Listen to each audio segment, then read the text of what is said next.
All right. You guys are all local. Como la montaña rusa, Perry. We're over here touristing the boat Betula with Captain Shrek and third boatman Ricardo and co-pilot Perry over there and the camera Big Show. Barco fantasma. The ghost ship, he says. Tiene 100,000 años el barco. It's buried. Some of them was taken by the guys with the boat. The had the boat. They built a bridge and they were dismantling it and taking pieces. But the town didn't get any profit of it, so they did a strike. So they stopped dismantling the ship and left it there. You know, the whole town got together. The whole town got together and made a strike. Woo!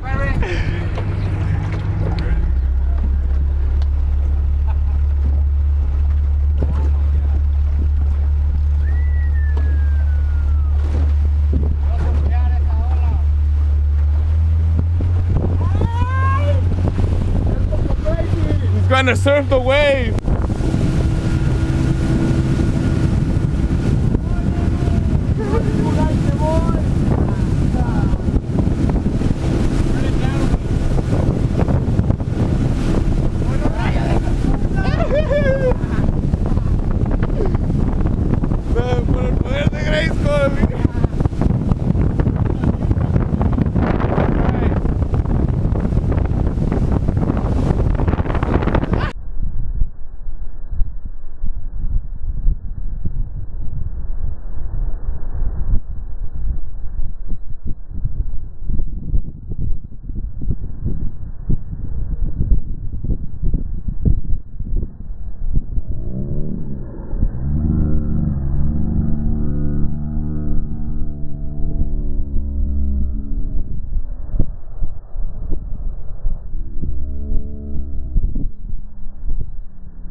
No sé si la agarré en video o no, I don't know.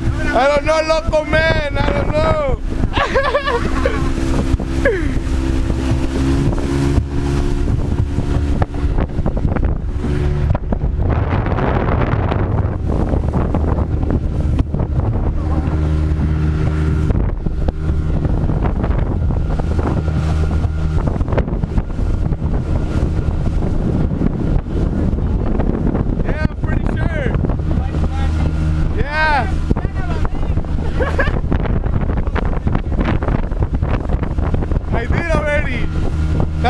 ¿Está grabando, güey?